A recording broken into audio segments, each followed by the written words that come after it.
পা অন্যায় করে বেঁধে দাও, হাত অন্যায় করে বেঁধে দাও, অন্যায় করবে না। চোখ অন্যায় জিনিস দেখে মেকআপ লাগাও, পট্টি লাগাও, আর অন্যায় দেখবে না। কান অন্যায় কথা শুনে পট্টি লাগাও, শুনবে না। জিহ্বাটা যে অন্যায় করে ইডারে কেমনে আটকামু? এটা তো আমার থেকে অ্যাডভান্স চলে। কয় কেমন? কয় ঘুমাইলেও চলে। আমি যে ঘুমাই রয়েছি ও চলতেছে। ঘুমের ভিতরে এক বন্ধু ডাক দিছে, কাঁচা ঘুমের মধ্যে যখন ডাক দিছে, জিহ্বা অগ্রিম কাঁচা গালি।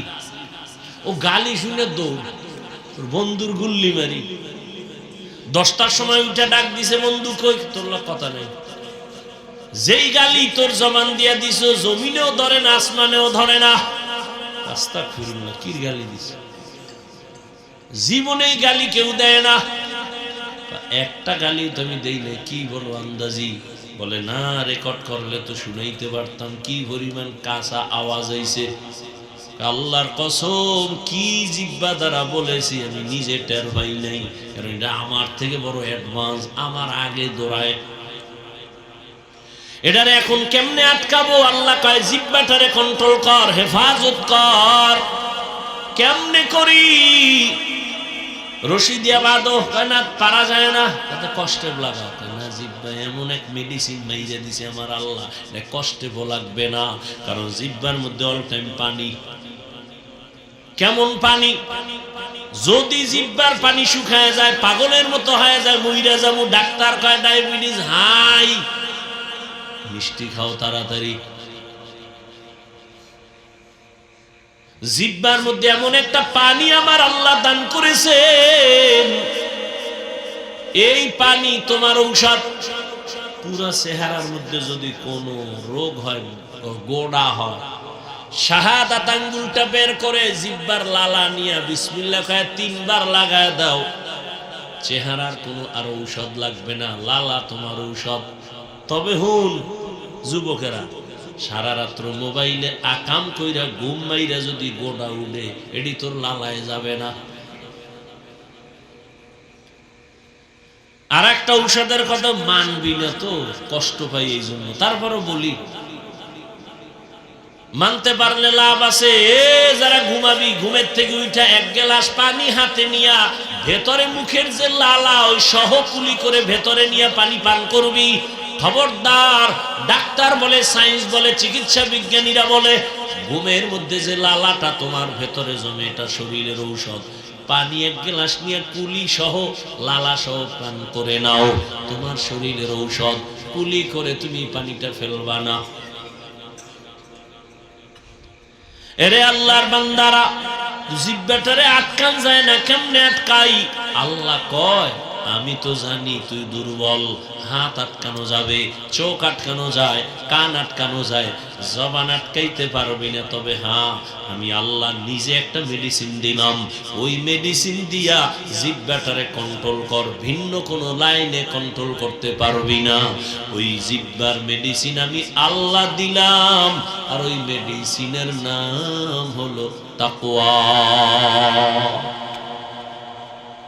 তাকওয়া মানে আল্লাহর ভয়। আল্লাহর ভয় এটা অন্তরের মধ্যে জমা করো। যার মধ্যে একবার আল্লাহর ভয় আসবে, সে কখনো গালি দিবে না।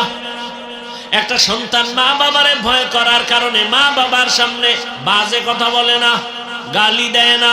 ছাত্র শিক্ষকের ভয় করার কারণে শিক্ষকের সামনে ছাত্র বাজে কথা বলে না, গালি দেয় না। ঠিক একজন মানুষ যখন আমার আল্লাহকে ভয় করবে, ওই বান্দা গলায় ছুরি লাগাবে, দাড়ির মধ্যে অস্ত্র লাগাবে না।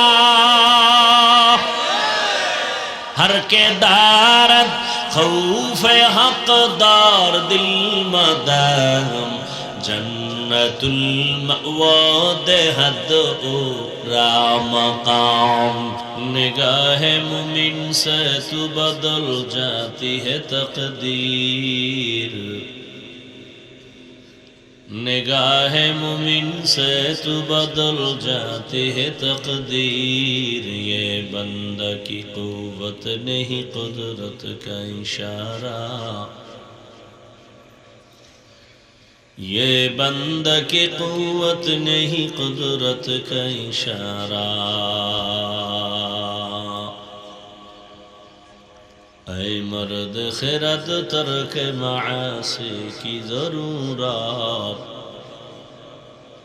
ऐ मर्द खिरत तर्क मासी की जरूरत। अब सोहबत सालेह की सवा कोई नहीं चारा। अब सोहबत सालेह की सवा कोई नहीं चारा।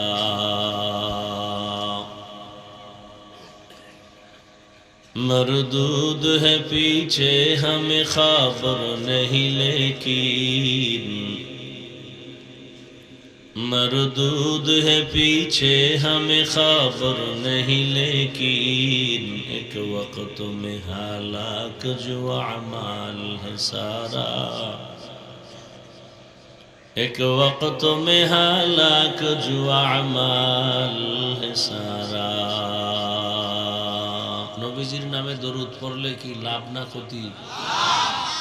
কেমন লাভ যে দুনিয়াতেও বেশি লাভ, আখিরাতে তো আছেই।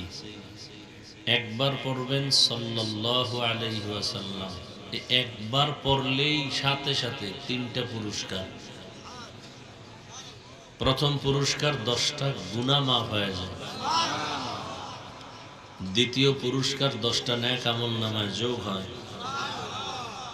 তৃতীয় পুরস্কার আল্লাহর দরবারে 10 গুণ মর্যাদা বেড়ে যায়।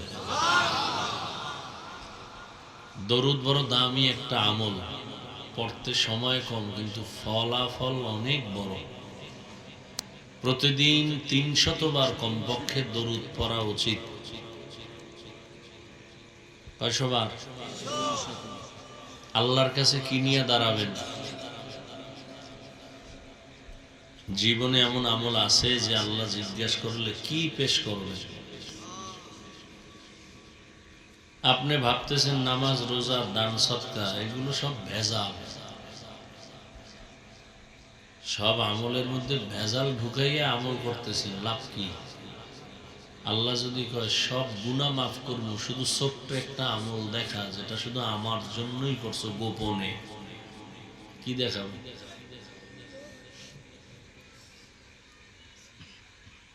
অন্তত আমার দাবি রইল এই দরুদের আমলটা করেন। শর্ত 2টা, পবিত্র অবস্থায় পড়তে হবে এবং খুব নির্জনে পড়তে হবে। কয়শো বার? নির্জন সময় আমার দৃষ্টিতে 2টা, হয়তো ফজরের পর, না হয় ঘুমের আগে বিছানায় বসে বসে তসবিহ একটা হাতে নিয়ে পবিত্র অবস্থায় ওযু করে, সময় বেশি থাকলে নামাজের দরুদ পড়বেন, সময় কম থাকলে ছোট অংশটা পড়বেন। কতবার? 300 বার। এই ধ্যানে পড়বেন যে আমি দরুদ পড়তেছি, ফেরেশতারা আমার ঠিকানা নাম সহ রসুলের রওজা মুবারকে পৌঁছায় দিতেছে। এভাবে 300 বার দুরূদ পড়ে যদি ডান কাতে ঘুমাবেন, চেহারাটা থাকবে কোন দিক? কিবলামুখী। এই অবস্থায় যদি আমলটা লাগাতার চালাইতে পারেন, ইনশাআল্লাহ ঘুমের মধ্যেই রসুলের সাথে মোলাকাত হয়ে যাবে। আল্লাহ কবুল করেন। বেশি বেশি দরুদের আমল করার তৌফিক দান করেন। জীবন তো গল্প কইরেই কাটাইলেন, আর কত? দোকানে বসে আছেন, গাড়িতে বসে আছেন, দরুদ পড়তে থাকেন।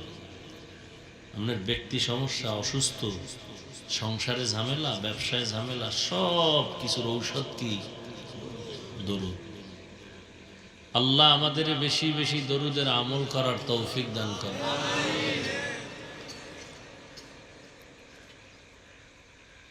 রাত্র অধিক বেশি রাত্র বয়ান করা এটা উচিত না, কারণ এক আমল করতে গিয়ে অন্য আমলের ক্ষতি করা এটা ইসলাম পছন্দ করে না।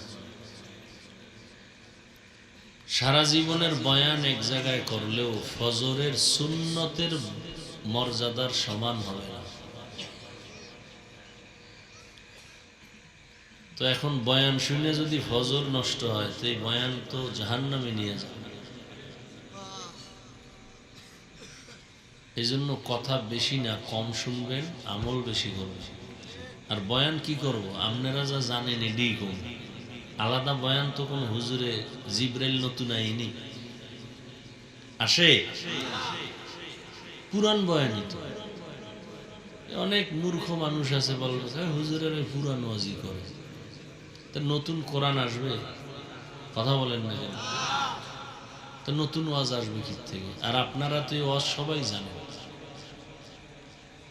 মিথ্যা বলা হারাম, গালি দেওয়া হারাম, গীবত করা হারাম, নাচ দেখা হারাম, গান শোনা হারাম, মা বাবাকে কষ্ট দেওয়া হারাম, সুদ খাওয়া হারাম, ঘুষ খাওয়া হারাম,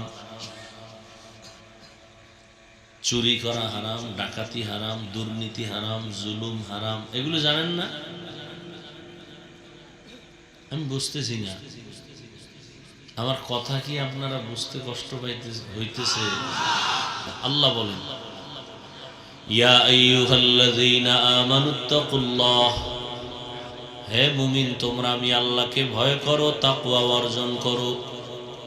আকুলু কাওলান সাদীদা, জবানের দ্বারা যা বলো সঠিক সত্যশালীন ভাষায় বলো। লাভ, ইউসলিহ লাকুম আমালাকুম, বিনিময়ে তোমার জীবনের টুটা ফাটা আমল আল্লাহ কবুল করে নেবেন।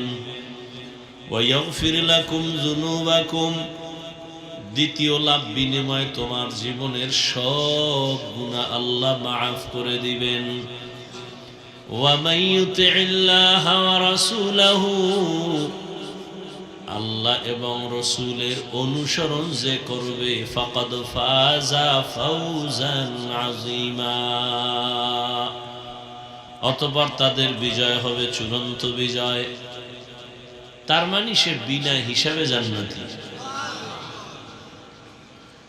নবীজি বলেন, মাইয়াজমান লিমা বাইনা লাহইহি ওয়া মা বাইনা রিজলাইহি আজমান লাহুল জান্নাহ। ও দুনিয়ার উম্মত, দুইটা জিনিস তোমরা যদি হেফাজতের জিম্মাদারি নাও, আমি রাসূল তোমাকে জান্নাতে নেওয়ার জিম্মাদারি নিব। কয় জিনিস? প্রথম হলো জবানের হেফাজত করো, দ্বিতীয় লজ্জাস্থানের হেফাজত করো। এই দুইটা জিনিসের হেফাজতের জিম্মাদারি যদি নিতে পারো, আমি রাসূল তোমাকে জান্নাতে নেওয়ার গ্যারান্টি দিলাম। আয়াত আর হাদিসের মূল কথা, জবানকে কন্ট্রোল করো। খুব খেয়াল করে। এই উঠা বসা করো কেন বাবারা? উঠার ব্যারাম থাকলে ঢুকছো কেন? এই বদ অভ্যাস কেন? এই জন্য একটু আগে বলছিলাম, কপাল পুরলে আমি হাফিজুর রহমান কেন রসুলের বয়ানেও কপাল খুলেন। যেই রসুলের চেহারা এত দামি, একটা নজর দেওয়া মাত্র এক সপ্তাহের ক্ষুধা পেটে আর থাকে না। কেমন রহমতের নবী আমার, মোহাব্বতের একটা নজর দিয়া যদি তাকায়, সাথে সাথে জাহান্নামের আগুন হারাম। কিন্তু কত বড় কপাল পড়া, ওই রহমতের নবীকে এক নজর আর একদিন আর এক মাস না, দীর্ঘ 13 বছর দেখলো। 13 বছর দেখার পর বয়ান শুনছে কান লাগায়া, জীবনে কোনোদিন কালেমা পড়ে নাই। কত বড় নিকৃষ্ট বেঈমান কপাল মোরা। 13 বছর বয়ান শুনলো, চেহারা দেখলো। শুধু কি তাই, রাতের অন্ধকারে রসুলের ঘরের পাশে দাঁড়ায় দাঁড়ায় রসুলের জবান মোবারকের তেলাওয়াত শুনছে, কিন্তু কপালে কালেমা নাই। এত বড় বেঈমানের নাম জানেননি? কন্যাকা এর নাম কপাল। এর নাম কি? ভিন্ন দিকে এক 27 বছরের যুবক, কয় বছর? 27 বছরের যুবক তরবারি নিয়ে দৌড়ায় আমার রসুলের জবাই করবে। দৌড়ায় ঘোড়ার দ্রুত গতিবেগে, তরবারে টেনিয়া রহমতের নবীর সামনে দাঁড়াইয়া রহমতের নবীরে এক নজর দেখা মাত্র তরবারি ফালায় বলে, ও দয়ার নবী, আমাকে মাফ করে দেন আর কালেমা পড়ায় মুসলমান বানায় দেন। কয় বছর? এই কয় বছরের যুবক? এর নাম কফাল। 13 বছর নবীর বয়ান শুনলো, চেহারা দেখলো, কালেমা কপালে আসে নাই। আর 27 বছরের যুবক আমার নবীজিরে জবাই করতে গিয়া কালেমা পড়ে তরবারি হাতে নিয়ে দাঁড়াইয়া বাইতুল্লাহর পার্শ্বে গিয়া কয়, এই বেঈমান, আমার নবীর বিরুদ্ধে যদি কথা বলতে চাও তাকওয়া নামের মেডিসিন লাগাও। কেন? তাকওয়া কোথায় পাবা? তাকওয়া পাওয়ার একমাত্র ঠিকানা ওলি আউলিয়াদের নেক নজর। লিকুল্লি শাইইন মা'দিনুন আমা'দিনুত তাকওয়া কুলুবুল আরিফিন। আল্লাহ ওয়ালাদের নেক নজর হলো তাকওয়ার গোডাউন। আল্লাহ ওয়ালাদের নেক নজর লাগলেই তোমার অন্তরে তাকওয়া চলে আসবে। এমন যে ওলিয়া উলিয়া মানেই না, এই কপাল করার উপায় কি? জানি না কি উপায় হবে, তবে শুনো, যারা বলবা ওলিয়া উলিয়া মানি না, আমি বলবো, ঘোষণা দিয়া গেলাম, এরা কোরআন মানে না, বুখারী শরীফ মানে না, এরা ভণ্ড। এদের যারা ভণ্ড বলবে না, আল্লাহর কসম তারাও ভণ্ড। যারা বলে আমরা ওলিয়া উলিয়া মানি না, এরা কোরআনও মানে না, বুখারীও মানে না, এরা বাতিল। এদের যারা বাতিল মানে না, তারাও বাতিল। কি মনে হয় গাঞ্জা খেয়ে বইছি? হ্যাঁ, আল্লাহ হেদায়েত দান করুন। ওলিয়া উলিয়াদের নেক নজর শুনো দলিল। قال رسول الله صلى الله عليه واله وسلم اتقوا فراسة المؤمن فانه ينظر بنور الله। আল্লাহর প্রিয় বান্দাদের ফেরাসাতের পাওয়ার আছে, এটাকে তোমরা ভয় করিও। কারণ তুমি যা দেখো না, তারা তা অনেক কিছু দেখেন, তবে চামড়ার চোখে না, আল্লাহর দেওয়া নূরের আলো দিয়ে দেখেন। খলিফাতুল মুসলিমিন ওমর ফারুক রাদিয়াল্লাহু তাআলা আনহু খুতবা দিতেছেন, খুতবার মাঝে হঠাৎ করে একটা অপ্রাসঙ্গিক আওয়াজ দিলেন, ইয়া সারিয়াতাল জাবাল, ইয়া সারিয়াতাল জাবাল, ইয়া সারিয়াতাল জাবাল। এই সারিয়া, পাহাড় পাহাড় পাহাড়। ওমর যেখানে আওয়াজ দিছেন সেখান থেকে সারিয়া 2000 কিলোমিটার দূরে ইরানে যুদ্ধ করে। সারিয়াকে জিজ্ঞেস করা হলো, ওমরের আওয়াজটা শুনছিলেনি? কাছে বইসা বললে যেমন শোনা যায় তেমনই শুনছি। আল্লাহর ভয়, এ ভয়ের নাম তাকওয়া। আল্লাহ ওয়ালাদের নেক নজর, এই ভয়টা যখন আসবে জীবন চলে যাবে, বান্দা গুনাহ করবে না। ওমরে ফারুক রাদিয়াল্লাহু তাআলা আনহু দিনের বেলা মানুষের বিচার করে, রাতের বেলা ঘুরে ঘুরে প্রজাদের খবর নেয়, জনগণের কি হালাত। ঘুরে গিয়ে দেখে বাগানের মধ্যে বাতি জ্বলে। ওমর গিয়ে আস্তে করে চুপচাপ দাঁড়াইছে রাতের অন্ধকারে, শুনে ভেতরে মহিলাদের আওয়াজ। মা তার মেয়েকে ডাক দিয়ে কয়, এই মাইয়া, বাজারে দুধ বিক্রি করতে নিবি, পানি মিলাইয়া নিস। মেয়ে ডাক দিয়া কয়, ওমর যদি টের পায় রে মা, ওমরের কথার আগে তরবারি রেডি। ওমর কই কই কই? মা কি কয়? ওমর তো দেখবে না। মেয়ে ডাক দিয়ে কয়, মা ওমর যদিও দেখবে না, তবে ওমরের আল্লাহ তো দেখবেন। ওই আল্লাহরে ফাঁকি কেমনে দিব? ওমরের দূর শুইনা চলে গেছে। পরের দিন আদালতে লোক দিয়ে পাঠায়, কয় অমুক এলাকায় যাও, ওই ঘরের মা মেয়ে দুজনরে ডাকো আদালতে। আদালতে ডাইকে বলে, এই আম্মা জান, বেয়াদবি মাফ করবেন, আপনার উপরে কোনো অভিযোগ নাই। আপনার মেয়েটা তো আমার মনে হলো বড় দামি, যে কোনো আল্লাহর বান্দির মতো না, এর মধ্যে তাকওয়ার পুরো পাওয়ার আছে। এই মেয়েটাকে আল্লাহ আপনাকে দান করেছেন, আপনি যদি রাজি থাকেন, আমি ওমরের ছেলের জন্য মেয়েটাকে বিবাহের বন্ধনে নিতে চাই।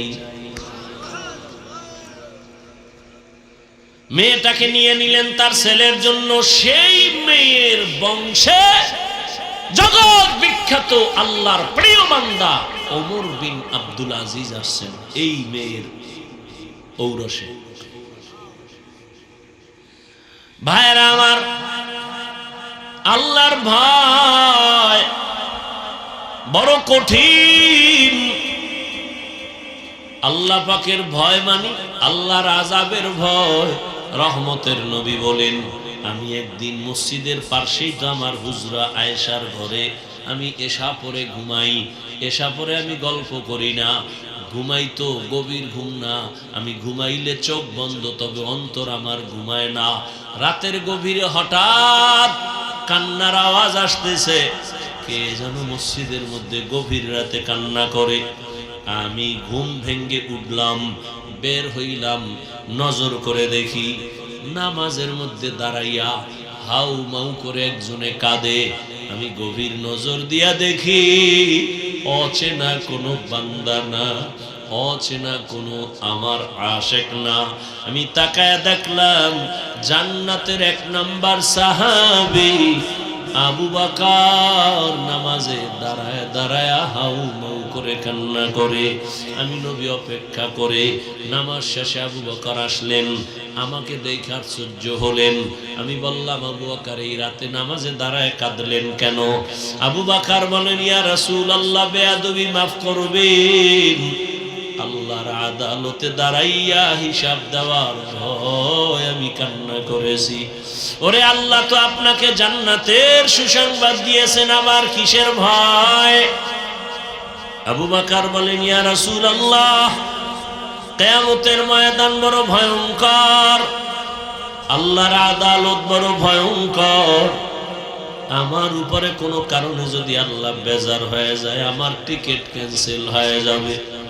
আমি আবু বকরের হাতে জাহান্নামের হ্যান্ডকাফ লেগে যাবে। ও নবী, আপনিই তো বয়ান করে বলেছেন হাসরের ময়দান কত ভয়ঙ্কর হবে। মানুষগুলো সবাই উলঙ্গ দাঁড়াবে, সূর্যের গরম, জমিনটা তামা হয়ে যাবে, জাহান্নামের আওয়াজ, এমন কঠিন হালাত হবে যে নবীরা পর্যন্ত কান্না শুরু করবেন। ওই সময় আমি আবু বকরের কি উপায় হবে, এই চিন্তা, এই ভয়, আমি চোখের পানি ছেড়ে কান্না করেছি। ও আমার কলিজার যুবক বাবারা, পর্দার আড়ালের মা বোনেরা, বৃদ্ধ বাবাজিরা, কয়দিন আর দুনিয়ায় বাহাদুরি করবা? চোখের সামনে কত লাশ আর লাশ। ও যুবক, স্কুলে পড়ো, কলেজে পড়ো, চাকরি করো, বাধা নাই। আমার দাবি, আমি কিন্তু একবারও বলি নাই 5 কল্লি লাগাও, আমি একবারও বলি নাই তুমি তাবলিগে যাও, কওমি মাদ্রাসায় যাও, আমি একবারও বলি নাই তুমি চরমনাই যাও, না গেলে জাহান্নামে যাইবা না। আমি যেটা বুঝাইতে চাই বাবা, আল্লাহর ভয় অন্তরে জমা করো, আল্লাহর মোহাব্বত নিয়ে চলো। তোমার মতো কত যুবক স্কুলে পড়ে, কলেজে পড়ে, চাকরি করে, ব্যবসা করে, 5 বেলার নামাজ পড়ে আসেনি। বলো বাবা, তুমি কেন পারবা না? তুমি স্কুলে পড়ে ডাক্তার হও, ইঞ্জিনিয়ার হও, কলেজ ভার্সিটিতে পড়ে একজন প্রফেসর হও, তবে আমার একটা দাবি, বেয়াদবি করবা না। মা বাবার বেয়াদবি নিয়ে যদি বরদোয়া পাও জীবন ধ্বংস হয়ে যাবে। শিক্ষকের বরদোয়া নিবা না, আলেম ওলামার সাথে বেয়াদবি করে বরদোয়া নিবা না, জীবন ধ্বংস হয়ে যাবে। এখনো সময় আছে, তওবা করে নাও। ডাক্তার যদি হও আদো বলা ডাক্তার হইও, ইঞ্জিনিয়ার যদি হও আদো বলা ইঞ্জিনিয়ার হইও। তোমার আচরণে কোনোদিন যেন মা বাবা কষ্ট না পায়, শিক্ষক কষ্ট না পায়, উলামায়ে কেরাম কষ্ট না পায়। অন্তরের বুঝাইয়া এখনো সময় আছে, লাইনে চলে আসো। তোমার মতো যুবক র‍্যাব, আর্মি, পুলিশ, বিডিআর এর চাকরি করে, নামাজ ছাড়ে না, মনেরে বুঝাও তুমি কেন পারবা না? তোমার মতো যুবক ডাক্তার, প্রফেসর, ইঞ্জিনিয়ার, নামাজি, তুমি কেন পারবা না? এখনো সময় আছে, মনেরে বুঝায় তওবা করে নাও। ও পর্দার আড়ালের মা বোনেরা, আপনাদের জীবন কতই ধন্য। আপনারা নবীদের মায়ের মতো দামি মা, সাহাবায়ে কেরামদের মায়ের মতো দামি, আয়েশা রাদিয়াল্লাহু আনহার মতো দামি, ফাতেমা রাদিয়াল্লাহু আনহার মতো দামি, খাদিজা রাদিয়াল্লাহু আনহার মতো দামি। এরে আম্মা জান, এ কারণে আপনাদের এত সম্মান। আপনার মতো কত মা এখনো আছে, বেপরদায় চলে না, নামাজ ছাড়ে না, মোবাইলে সময় নষ্ট করে না, স্বামীর মাল খেয়ানত করে না। আপনারা কেন পারবেন না? এখনো সময় আছে, তওবা করেন। আপনাদের কারণেই তো দুনিয়াতে ভালো ভালো সন্তান আসছে। 1 মিনিট একটা ঘটনা বলে শেষ করি। আল্লাহর এক বান্দা মদিনাতুল মুনাওয়ারা থেকে ভারতে আসছে কালেমার দাওয়াত দেওয়ার জন্য। আল্লাহর বান্দা দাওয়াত দিতে দিতে 90 লক্ষ বেশি পরিমাণ বিধর্মী তার হাতে মুসলমান। বান্দার নাম আপনারা সবাই জানেন, খাজা মুঈনুদ্দিন চিশতি আজমিরি রহমাতুল্লাহি আলাইহি। পর্দার আড়ালের মা বোনেরা ভালো করে শুনবেন, যুবক বাবারাও শুনো। ওই মুঈনুদ্দিন এত বড় দামি আল্লাহওয়ালা যে তার হাতে লক্ষ লক্ষ বিধর্মী মুসলমান হয়েছে। মায়ের কাছে গিয়ে খাজা মুঈনুদ্দিন বড় আনন্দ করে। আম্মা বলে, মুঈনুদ্দিন এত খুশি, এত আনন্দ কেন? মুঈনুদ্দিন বলে, মা আল্লাহর শুকর, হাজারো লাখ মুসলমান আমার কাছে কালেমা পড়েছে। মা ডাক দিয়ে কয়, বাবা মুঈনুদ্দিন, এটা তোর বাহাদুরি না, আমি মায়ের বাহাদুরি। মুঈনুদ্দিন বলে, মা তোমার বাহাদুরি কি? মা চোখের পানি ছেড়ে বলে, রে সন্তান, তুই আমার গর্বে যখন আসছু, আল্লাহর কসম আমি এক রাত আর ঘুমাই নেই। আমি রাতের গভীরে সিজদায় পড়ে কান্না করেছি, আর আমার মালিকের কাছে দোয়া করেছি, ও দয়ার মালিক, দয়া করে আমার গর্বের সন্তান তুমি ওলি বানাইয়া পাঠাইও। আর আল্লাহর কাছে দোয়া করিয়া শেষ না। তুই যখন দুনিয়াতে আসছ, আমি মা তোরে যতদিন আমার বুকের দুধ পান করাইছি, আল্লাহর কসম একটা ফোঁটা দুধও বিনা ওযুতে তোর মুখে দেই নাই। এরে পর্দার আড়ালের আম্মা জানেরা, যেই মা তার সন্তানকে বিনা ওযুতে দুধ দেয় না, ওই সন্তান কেন আল্লাহর খাস ওলি হবে না? এরে আম্মা জান, এখনো সময় আছে। আল্লাহ সন্তান দিছেন, তবে আদবওয়ালা বানায় যান, বেয়াদব যেন না হয়। আদবওয়ালা ডাক্তার বানাবেন, সফল জীবন।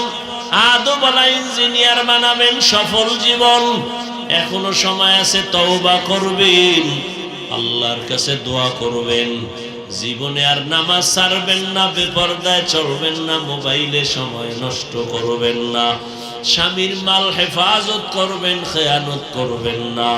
বৃদ্ধ বাবাজিরা, আপনার মতো কত বুড়ারা মসজিদে গিয়া নামাজ পড়ে, আপনি কেন পারবেন না? ও আমার কলিজার যুবক, এখনো সময় আছে, তওবা করো। মনেরে বুঝাও রে মান, তোমার মতো যুবক জেনারেল লাইনে থাকিয়া চাকরি করে, ব্যবসা করে, নামাজ পড়ে, লেখাপড়া করে, তুমি পারবা না কেন? ওরে জীবনে তো গুনাহ কম করো নাই, দাড়ি কম কাটো নাই, নামাজ কম ছাড়ো নাই, বেপরদায় কম চলো নাই। এখনো কি তওবা করবা না? জানি না কার কপাল ওমরের মতো কবুল হয়ে যাবে। যাদের অন্তর তৈরি হয়ে আছে, মরিয়া গেল নামাজ ছাড়বা না, দাড়ি কাটবা না, বেপরদায় চলবা না, মা বাবার দোয়া নিয়া, শিক্ষকের দোয়া নিয়া, উলামায়ে কেরামের পরামর্শ নিয়া, নবীজির আদর্শ মেনে চলবা। তওবা করার মতো যদি কারো অন্তর তৈরি হয়, মুনাফিকি না থাকে, খাঁটি তওবার নিয়ত যাদের আছে, দুটো হাত আমার আল্লাহকে দেখায়া দাও। আয় আল্লাহ, হাতগুলো কবুল করে নেন, তওবা কবুল করে নেন, তওবার উপরে মজবুত হইয়া চলার মতো তৌফিক দান করেন। আমিন।